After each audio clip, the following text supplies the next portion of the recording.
stock market से अखोई ma'am खंगदबा यादबा कईगुंबा मसम ओइरकपदंग तौद्रा तौइको मसे अखोई मणिपुरदि चंगकपसे खितंग लेट ओइरेने लविको अतोप स्टेट सिंगदगी येंगगदि अदुगा मणिपुर चंगकप लेट ओइबासे मणिपुरदसु याम ngannadi लाखि लाखरे अखोइना कनोसे खंगदबैने 2008 अदवाइदा अखोइगी 2008 की मार्केट क्रैश तौबा मतमदा मणिपुरदगी को आइगे कजिन अदुगा आइगी फ्रेंड अमा हारिबा मोइनिसे अदुगी 2008 की क्रैश ता जावेको स्टॉक मार्केट याम कुइरेदरा 2008 से अदुमसे अदाय मतमदा मणिपुर इंटरनेट से फजन फंगदरी मै दिल्ली दे लेरे कान ट्रेड तौरमने लोइना अदुगा मणिपुर हनगरेगा होजिक मसा मसागी गवर्नमेंट जॉब अमम तौरगा को दिल्ली ट्रेड तौगिदरे मै अदु लॉन्ग टर्म न कइदे लौरगा खोलगा दानी इन्वेस्ट तौरगा ले हंदक सही अमनिस मेन ओइना कोरोना लाखिबा सिदगी हौरगा ऑनलाइन दसु कोगी स्टॉक मार्केट की क्लास से ओजा मयाम अमना थोपिरगा कन तौरे नत्रा मयाम सिंदे मरते इशो मने अदु सी क्लास से दंग ngasi गेना हौगे खले क्लास है सिफ्रा कनो से कोर्स से बेसिक टू एडवांस का मा कोर्स डिटेल से फयाम इसी मयाम से लोने कवर तौगे तौबने सी कवर तौगे तौबा मरक सिदा खोगी डेरिवेटिव की सेक्शन सिमदी को खर मखैदी हौरगा लैगरबने अदुसु अइदुम कंटिन्यू अमुको सुम तौजरके अदुगा खोन होरेन क्लास लोइसिलको मतुंग दो अदुदा कनागुम्बा डेरिवेटिव मार्केट की ओइरगसु अदुगा प्राइस एक्शन दा खोगी टेक्निकल एनालिसिस तो ओइरसु को अदुम ngahak अदुम डिस्कशन तौमिनसे को अदुम अइना साइना मॉड्यूल तोंगा खाइदो थमे मॉड्यूल 1 2 3 4 5 6 7 8 9 11 11 बको मॉड्यूल 11 बो खाइदो थमे मॉड्यूल 11 दे लैसे डेरिवेटिव एनालिटिक्स ने का सिदा लैसे bulk of fee relationship between price open interest and the volume को option chain analysis साइन चक्कर को अदुगा फर्स्ट की मॉड्यूल दा खोइ मैम खंगमिने से आइसे स्टॉक मार्केट से कइनो से खंगमिने रसी को फंडामेंटल एनालिसिस मागी बेसिक को फंडामेंटल एनालिसिस से करी दरका ओइरिनो हाइबम छु लै अदु फंडामेंटल एनालिसिस से अखोइ द सुंगा यावदबा यादबरा हाइब क्वेश्चन छु लाई को अदैदी इक्विटी द अखोइ ट्रेड तौबा से करिनो को type of trading and traders को shareholders stock dividends IPO लाई को निफ्टी एंड बैंक निफ्टी की ओवरव्यू वॉच लिस्ट कोई कमाई सेम दिनो को ट्रेंड अमगी अदि मार्केट के ट्रेंड से कमाने को आइडेंटिफाई तौदिनो नत्रा पोजीशन का होल्डिंग के खेनब करिनो इंपोर्टेंस ऑफ बास्केट को बास्केट से कोई ब्रोकर खद यावे ब्रोकर खद यावदे को अद इनो नोना जॉइन तरक अंगांग सिंग यावगदि ब्रोकर से करिनो हाबे सु खंगिरोय नत्रा ब्रोकर से करिनो दुसु सु खोइसुम खनरकसे अददे हये कोइना लेरक मतम द लिमिट ऑर्डर मार्केट ऑर्डर हाबे लेरी को डिफरेंट बिटवीन लेरी एसएल एंड एसएलएम को एग्जिट एंड एंट्री अखोगी कनोना using buy target and stop loss को जीटीटी दे स्टॉप लॉस कमाइन थमदिनो जीटीटी के टारगेट कमाइन लैदिनो हाइरिबे मयाम से कोई मॉड्यूल 1 से पूरा कंप्लीट होइगनी को अदु मॉड्यूल 1 से लोइरबा मतुंग दा ऐसे इक्विटी द इंट्राडे ट्रेड तौबा ngमनिबा इक्विटी द इंट्राडे ट्रेड तौदिसे कगिनो हाइरगदि इक्विटी द इंट्राडे ट्रेड तौबा ngमनि मींस अदुदा पैसा मयाम थादरग तौसे हाइब नते को मयाम जस्ट प्रैक्टिस तौबगिनी मेन ओइना 500 1000 हापगा प्रैक्टिस तौबियो क्वांटिटी तो यामदब मिनिमम क्वांटिटी लौरगा को क्वांटिटी अमा अनि अहुम दने लौरगा अदि 1000 रुपीस तो ना ट्रेड तो खरा यामना को 200 300 ट्रेड मुक तौरगा अदि 1000 द लोइना मांगजगा जु थोइदोंना काइदब्रा खले कइगिना तंबद संग पैसा ने खंदोगा तौबदी को अदुगी खोना प्रैक्टिस तौब मतम दुदा जीटीटी दे स्टॉप लॉस थंबा जीटीटी दे टारगेट थंबा stop loss and stop loss M मसे कमाइन सी नदिनो गा हाइबा सी की प्रैक्टिस मैम से पुन्न त हो को अदि मतुंग द खोना प्राइस एक्शन द डायरेक्शन गनी बेसिक की को बेसिक आइसे अयामन लोइना सिदा जावरानी प्राइस एक्शन द को अदुगा नेक्स्ट द इंडिकेटर्स मैम कोई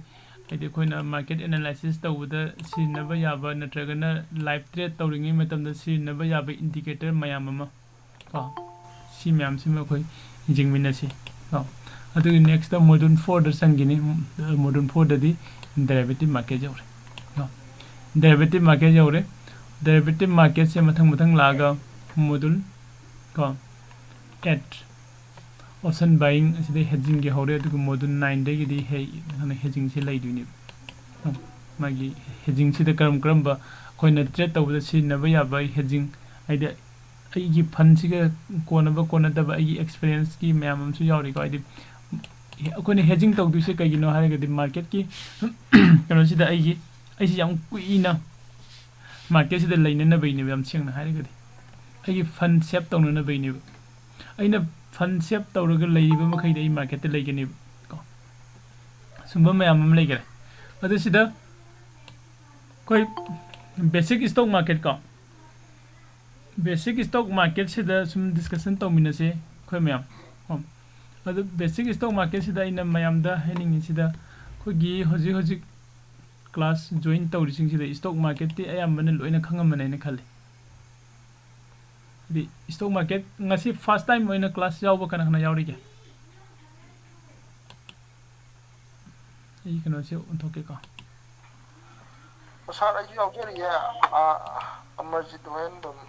याव ओके ngasi फर्स्ट टाइम मन जॉइन कर sir I ngasi first time ने ओ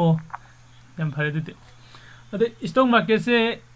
इनाउ सिंगना तारकपदा करिने हैना तागे मीनगा खोगी ज्वार सनबगुंबने मदु लगाव खावबगुंबने गा हाइबा तारकरो हाइफे हाइबसु हाइबने को मिने लोइन मदुमाइना बुदि हाइफे पुदा हाइना दु हुजिपुदि खगा बुदि सा खांगे खगा ट्रेड खगा चांगबो बुदि ngam सा होय अदु खरा हेना खांना तबाना सारोइदि नॉलेज लो येना option there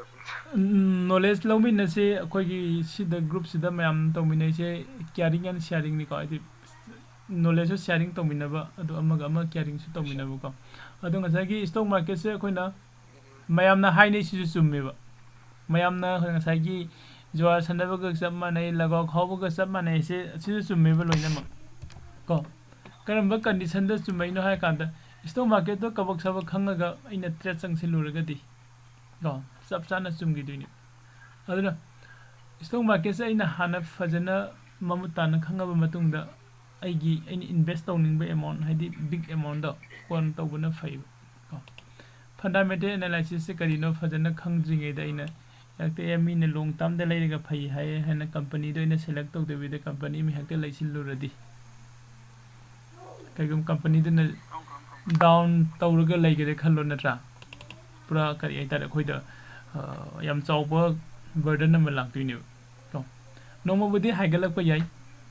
long term the थंबनिना अदुबो मतम खरा आइने स्टॉक मार्केट द चंग बहरुपगा आई माइनस द चखिबा से नुंगाइ रोइदैनि को अदाइन तौरगा खोइना यम समना हाय कांदा खोइना स्टॉक मार्केट द खोइना चंगसिन दुइसे स्टॉक मार्केट द खोइना चंगसिन दुइसे सागी सुखंग खंगदबा जंगल नमद चंगबुने खनबिउ को सुखंग खंगदैबा जंगल नमद को चंगसिन बने खंगबिउ खर दुगा जंगल दु कइगे लैदिबनो खोइ खंगदिबो को अदु सागे इन जंगल सिदा चंगे हायरगदि एंगोमदा मतिक चाबो खुलाई पाइरगा चंगबो नत्रा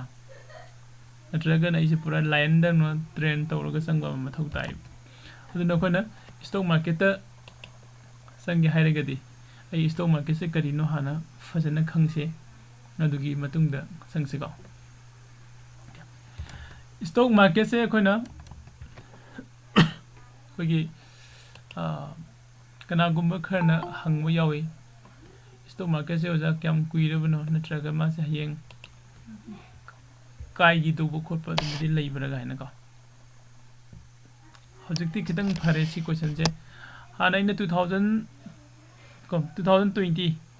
2020 की क्लास से सिदा ऑनलाइन दा हरको मतम सिदा सी क्वेश्चन से हमने लाइव ओजा इमी क्या खोम दुइनो गायना को ओजा इमी क्या खोमक दुइनो नत्रगना आइदी करी कंपनी नो कंपनी से प्रोडक्ट बेस्ड ओइब्रा करी ओइबनो गायना आइदी पूरा अदु हंगी द इसे हाना गम ngauro me द कोन संग दै खंगे करी गिनो आइदी मणिपुर से द पूरा होगी नेटवर्क मार्केटिंग न पूरा कवर तौसिंगी बगी अदो कोई स्टॉक मार्केट से प्राइवेट कंपनी नते दैदी अमुक को एनी कोई काय गिदु बोसिंग गिदु ब कंपनी अदुगुम नते को स्टॉक मार्केट से कोई कनोदा इंडियन गवर्नमेंट की को सेबी आइना मलै को security exchange board of India ऐसे पुरा मको के हौरबने को बेसिक तगे हारिबसिगी सेबी से सिसे कइनो हागदि मासे इंडियन गवर्नमेंट की ओइना लैबा रेगुलेटर बॉडी मने मासिने रेगुलेट तौरिसे कइनो हागदि कोगी स्टॉक एक्सचेंज से माने रेगुलेट तौबने अदुगा प्लस द स्टॉक एक्सचेंज ता लापो रिलेटेड ओइबा कनो खुदिंग मक्से लोइना मक्से माने रेगुलेट तौबे तो अदुन गदा कोना सेबी से security exchange board of India कनागुमना इंटरनेट चेक तौनिंग गसु को सेबी आइना दम इबियो से फंगनी को securities and exchange board of India को कोई सी कनो दा चंगसी वेबसाइट तो संग जिंगसे तो हजिकी मतम सिदी इंटरनेट की मतम ने को खुदिंग मक अखोई कनो वेबसाइट की फंगबो ngam नत्रा वेबसाइट से कनो सिदा sebi.gov.in हाइना फंगे सी कोइना डोमेन नेम हारे खंगनै को डोमेन नेम सिदा कोइना सिदा .gov.in हाइना जेजारो इसे सी गवर्नमेंट की वेबसाइट ने प्राइवेट कंपनी नत्रगा नोमेन कनो मन पर्सन नमन सोइना .gov.in हाइना वेबसाइट सारोय को गवर्नमेंट की वेबसाइट ने अदुगा सिदा माने लाइसे सिने हारिबसिगी security and exchange board of India हाइसे इंडियन गवर्नमेंट को हाइदि सेंटर है कोन नमयामना सेंटर हाइ नत्रा सिगी इंडियन गवर्नमेंट की मागी डिपार्टमेंट अमा हाइरसु यारे रेगुलेटर बॉडी मनी हाइबो बॉडी सिना कोगी स्टॉक एक्सचेंज सिंग से रेगुलेट तवे हाइबने अदुदि स्टॉक एक्सचेंज हाइसे करिनो मखम लाक्तोरि नत्रा स्टॉक एक्सचेंज हाइर कांसिदा कोइना इसम समना हाइ कांदा कोगी कंट्री खुदिंग मक्ता को स्टॉक एक्सचेंज से सुम लै स्टॉक एक्सचेंज लेतबो कंट्री इमते लेते को इंडिया दा हाइर गना स्टॉक एक्सचेंज से सिदा NSE एंड BSE लै को NSE एंड BSE क्या अदो ngसागी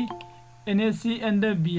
BSE सिना कोई बॉम्बे स्टॉक एक्सचेंज हाइबने NSE सिना नेशनल स्टॉक एक्सचेंज को अदो ngसागी सिगी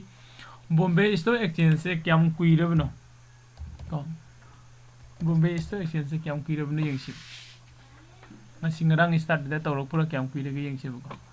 Bombay Stock Exchange ko BSE Limited thai known as Bombay Stock Exchange ko hariba sigi Indian Stock Exchange se kadai de Mumbai gi Dalan Street located tawe hare adugi established tawone 1875 ko adugi mati kuire natra hoji khone leise 2000 gi series ne sigi mamang da sar khaido kaina 19 series ne hoji sin lame sin 18 series taini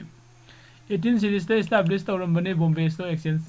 I rive 18 series they established tawramba Bombay Stock Exchange Asia gi oina su khwaidagi kogi oldest kano ne stock exchange ne to oldest stock exchange in Asia ko adu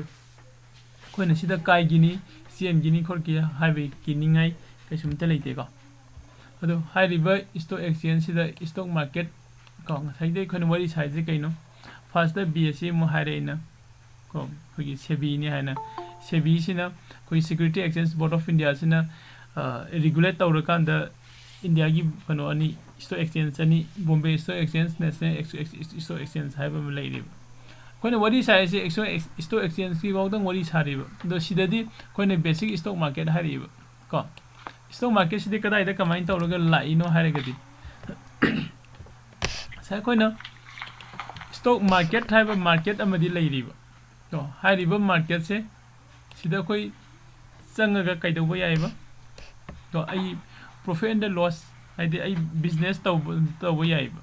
तो business तौबो याइ I port आइदि आई कईगुम खरा lab याइ नत्रगा कईगुम खरा जोनबसु याइ को buy and sell तौरकांदा buy and sell तौरगा आई प्रॉफिट से न तौदुनि अर्न तौदुनि नत्रगा आई लॉस ओइबसु याइ को असिदा इना बाय एंड सेल तौदुइसे ꯑꯩꯈꯣꯏ ꯉꯥꯔꯤ ꯉꯇꯥꯏ ꯊꯨꯝ ꯊꯥꯎ ꯁꯔꯞ ꯁꯥꯄꯣꯟ ꯑꯗꯨꯗꯤ ꯑꯣꯏꯔꯔꯣꯏꯕ ꯀꯣ ꯑꯩꯈꯣꯏꯒꯤ ꯅꯦꯠꯋꯥꯔꯛ ꯃꯥꯔꯀꯦꯇꯤꯡ ꯀꯝꯄꯅꯤꯒꯤ ꯄ꯭ꯔꯗꯛ ꯕꯦꯁꯇ ꯇꯧꯕ ꯑꯩꯈꯣꯏꯒꯤ ꯑꯦꯝꯋꯦꯒ ꯍꯥꯏꯔꯒ ꯑꯦꯝꯋꯦꯒꯤ ꯄ꯭ꯔꯗꯛ ꯇꯣꯉꯥꯟ ꯇꯣꯉꯥꯟ ꯍꯦꯜꯊꯀꯤ ꯀꯩꯒꯤ ꯃꯌꯥꯝ ꯑꯃ ꯂꯩ ꯅꯠꯇ꯭ꯔꯥ ꯁꯄ꯭ꯂꯤꯃꯦꯟ ꯀꯩꯀꯥ ꯃꯌꯥꯝ ꯑꯃ ꯑꯗꯨꯝ ꯍꯥꯏꯔꯤꯕ ꯄ꯭ꯔꯗꯛꯁꯤꯡꯗꯣ ꯑꯩ ꯌꯣꯜꯂꯒ ꯅꯠꯇ꯭ꯔꯒ ꯂꯩꯔꯒ ꯄ꯭ꯔꯣꯐꯤꯠ ꯇꯥꯟꯒꯗꯧꯕ ꯑꯗꯨꯝꯕ ꯄ꯭ꯂꯦꯠꯐꯣꯝꯗꯤ ꯑꯣꯏꯗ꯭ꯔꯦꯕ ꯃꯥꯁꯦ ꯃꯥꯔꯀꯦꯠ ꯑꯃꯅꯤ ꯑꯩ ꯀꯩꯒꯨꯝꯕ ꯈꯔ ꯂꯩꯗꯣꯔꯤ ꯀꯩꯒꯨꯝꯕ ꯈꯔ ꯌꯣꯟꯗꯣꯔꯤ ꯀꯣ ꯑꯩꯅ ꯂꯩꯕ ꯌꯣꯟꯕ ꯇꯧꯕꯒꯤ ꯃꯇꯨꯡ ꯏꯟꯅ ꯑꯩꯁꯦ ꯄ꯭ꯔꯣꯐꯤꯠ ꯐꯪꯗꯣꯏꯅꯦꯕ ꯍꯥꯏꯔꯤꯕ ꯑꯩꯅ ꯂꯩꯗꯣꯔꯤꯕ ꯑꯗꯨꯒ ꯑꯩꯅ ꯌꯣꯟꯗꯣꯔꯤꯕ ꯄꯣꯠ ꯆꯩꯁꯤꯡꯁꯦ ꯀꯔꯤꯅꯣ ꯍꯥꯏꯔꯒꯗꯤ ꯃꯁꯤ ꯄꯣꯠ ꯆꯩꯁꯨ ꯅꯠꯇ꯭ꯔꯦ ꯀꯣ ꯑꯩꯈꯣꯏ ꯀꯝꯄꯅꯤꯒꯤ ꯁꯤꯌꯔꯅꯦꯕ ꯀꯣ ꯀꯝꯄꯅꯤꯁꯤꯒꯤ ꯁꯤꯌꯔꯁ ओके कंपनी की शेयर्स ने कंपनी की शेयर्स से अखोई लई बजोंबा तौदुइने करम कंपनी नो हायरगदी नसागी आदा खोगी स्टॉक एक्सचेंज अनि अखोइना हाइगिबा स्टॉक एक्सचेंज अनि से बीएससी हाइबा अमा अदुगा अतोपना करियबा एनएससी को बीएससी हाइरिबा सिगे एनएससी हाइरिबा स्टॉक एक्सचेंज अनि से सिगी मनुंग सिदा रजिस्टर तौबा को सिदा लिस्टेड तौबा को सिदा लिस्टेड तौरबा कंपनी सिंगदो हाइरिबा कंपनी सिंगदो अदु खक्तंग द अखोइना मागी कंपनी की शेयर से लईबा जोनबा फंगनी को अदो अखोइना स्टॉक मार्केट की खोगी ताम द को कंपनी की शेयर से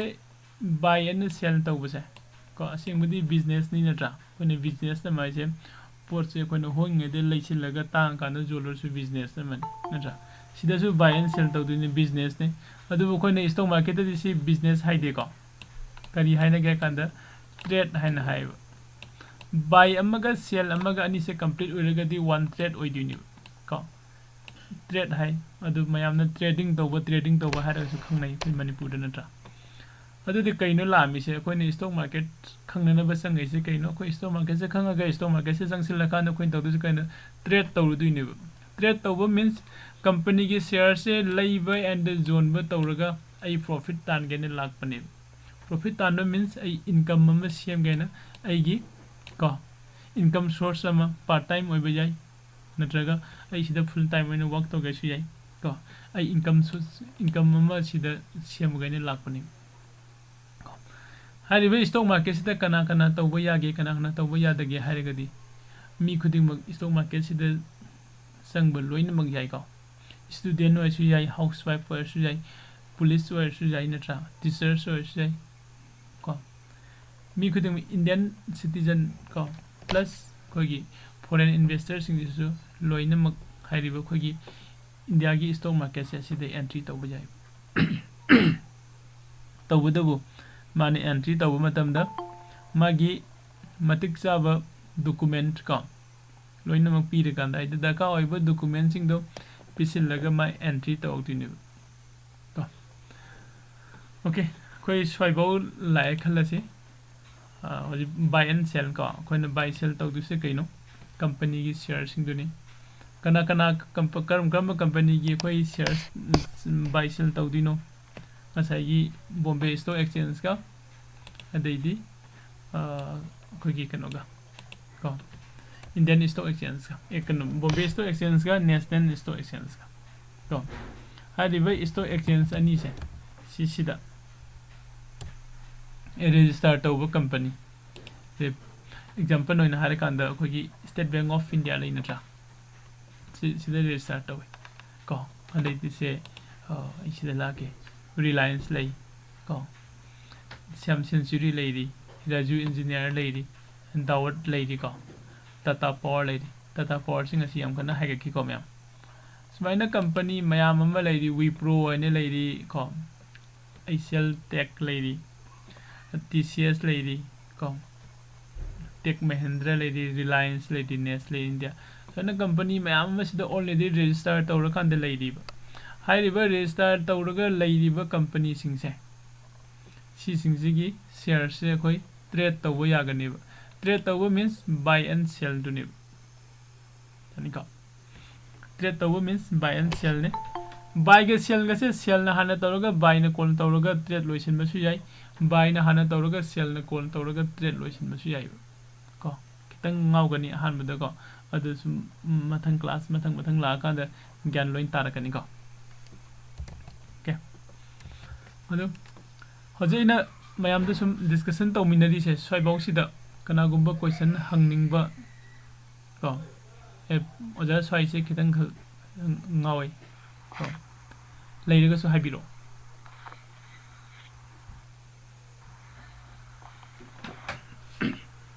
ꯑꯣꯀꯦ ꯀꯣꯏꯁꯟ ꯂꯩꯇꯦꯅ ꯂꯧꯔꯒꯦꯀꯣ ꯑꯗꯣ ꯉꯁꯥꯏ ꯑꯩꯈꯣꯏꯅ ꯌꯥꯔꯅꯤ ꯁꯥꯏꯗ ꯌꯥꯔꯅꯤ ꯍꯣꯏ ꯑꯗꯣ ꯉꯁꯥꯏ ꯁ꯭ꯇꯣꯛ ꯃꯥꯔꯀꯦꯠꯁꯤꯗ ꯑꯩꯈꯣꯏ ꯆꯪꯗꯣꯏꯁꯦ ꯑꯩꯈꯣꯏ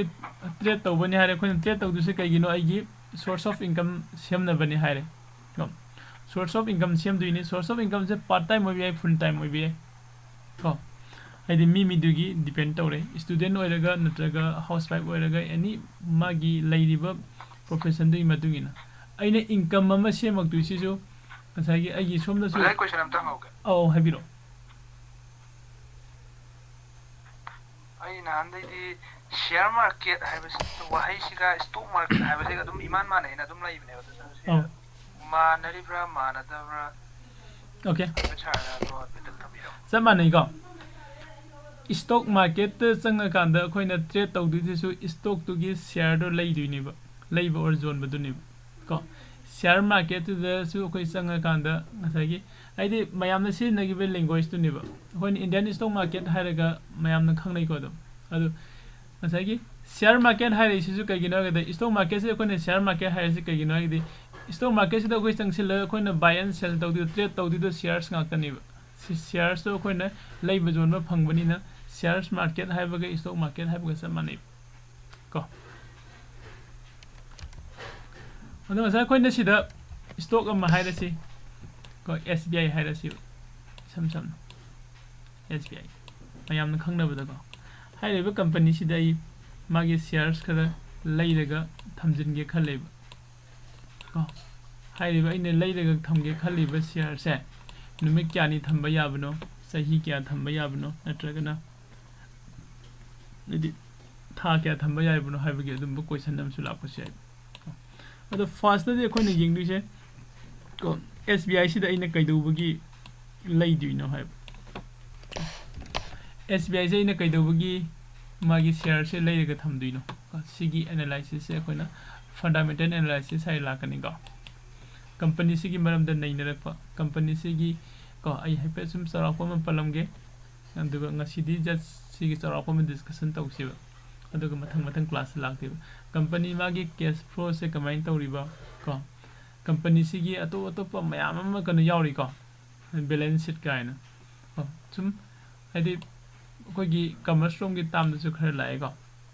ꯑꯗꯣ ꯑꯩꯈꯣꯏꯅ ꯀꯃꯔꯁ ꯍꯩꯇ꯭ꯔꯒꯗꯤ ꯐꯟꯗꯥꯃꯦꯟꯇꯦꯜ ꯑꯦꯅꯥꯂꯥꯏꯁꯤꯁꯁꯦ ꯁꯨꯡꯌꯥ ꯌꯥꯗꯕ꯭ꯔꯥ ꯍꯥꯏꯔꯒꯗꯤ ꯌꯥꯏꯀꯣ ꯑꯗꯨꯝ ꯌꯥꯝꯅ ꯑꯩꯈꯣꯏꯅ ꯗꯤꯞꯂꯤ ꯈꯪꯉꯨꯗ꯭ꯔꯒꯁꯨ ꯁꯨꯝ ꯈꯪꯕ ꯌꯥꯕ ꯈꯔ ꯁꯨꯝ ꯈꯪꯖꯤꯟꯕ ꯌꯥꯏ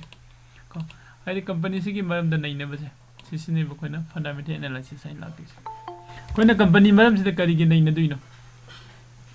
ꯁꯤꯒꯤ SBI ꯁꯦ ꯑꯩꯅ ꯂꯧꯒꯦ ꯈꯜꯂꯤꯕ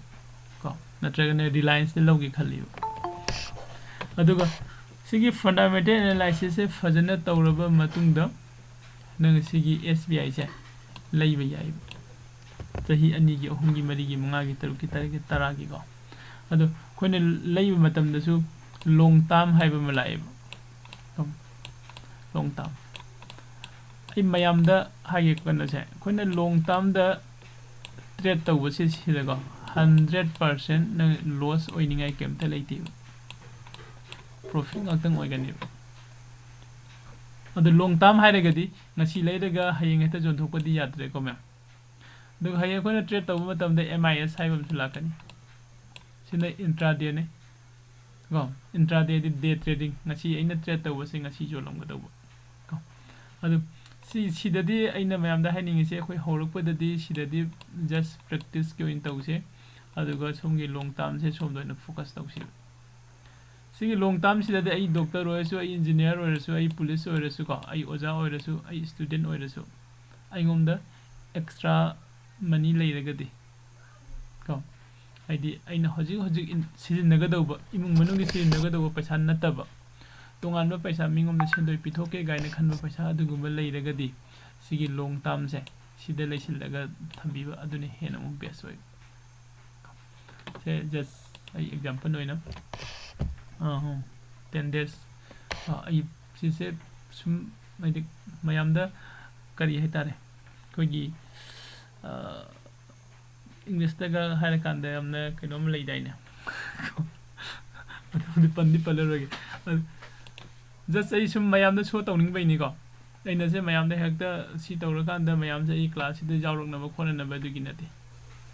सिदे लैरिबा अखोगी स्टॉक सिंगसा अइना लैदग थमै से वीक अनि फारब्रा फादैब्रा अदय सांगदे लैरंगनि वीक अनि फारंगिरेको वीक अनि फारंगिरो सी सिंगे लैसिलग थंबसे ngasi bawde magi profit se dum phajana pire ngasai 10000 jawi ko amuk handagi ben sumaina ko ne leichilaga dum thamba yai sumang mangoi ha ino sound phajan lagtare oh aina lagi ba matamda okay pull up sida khogi kano gini inong nupa gini ko pull up sida magi lagi se si sang 26 mo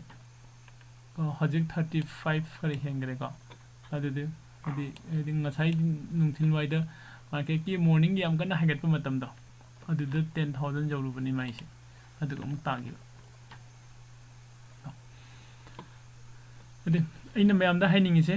aina mayam da si su direct show tawi se kari kino haragadi कोइने intraday द को option द features द पैसा मैम थादरगा मांगहनबगी मुहूर्त को ऑप्शन द फीचर द होजिकी ओइना प्रैक्टिस तौबीरगा अदुगा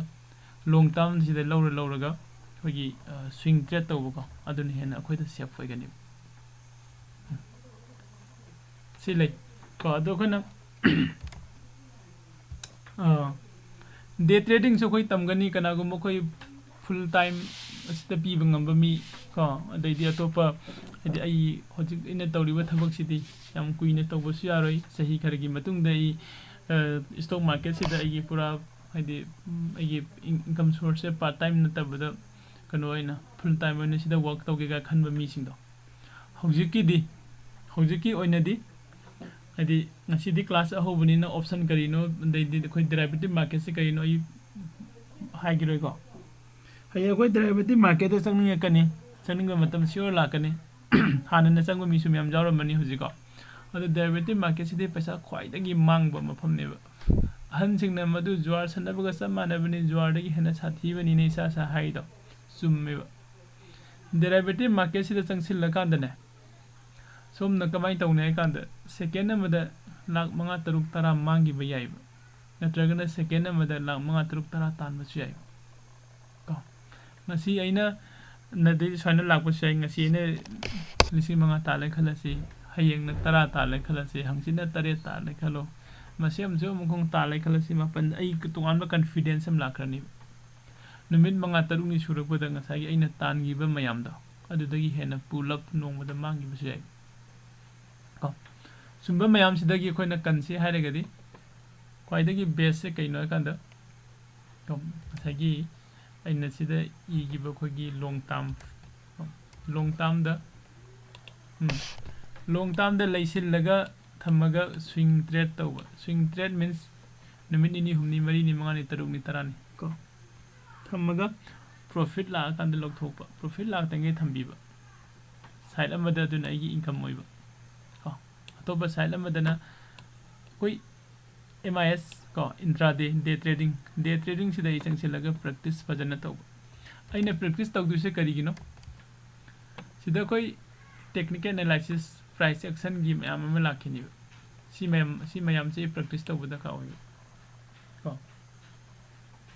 sigi mayam se practice tawba da ka oy sigi mayam se practice tawraba matung do practice tawra kan da fajana hayira kan se sida opening as phone tawba ka ore hoi tawrake fajana khangaba hairaba matungdo aduda koi sagi sigi derivative market se sida jam toksilo sida jam toksin badusu paisa mayam thadaraga lakh ama ani thadaraga trade tawbu nataba lupa lising 10 mu kun mu hapsilaga ꯀꯣ load ꯑꯃꯃꯝꯈꯛ ꯂꯧꯕ load ꯑꯃꯃꯝ ꯈꯛꯇꯪ ꯂꯧꯔꯒ ꯑꯩꯈꯣꯏ ꯁꯤꯗ practice ꯇꯧꯕꯀꯣ ꯑꯗꯨꯅꯤ ꯍꯦꯟꯅ ꯕꯦꯁ ꯑꯣꯏꯒꯅꯤ ꯀꯣ ꯑꯗꯣ ꯑꯩꯈꯣꯏ ꯃꯌꯥꯝ ꯉꯁꯥꯏꯒꯤ ꯀꯩꯅꯣꯁꯦ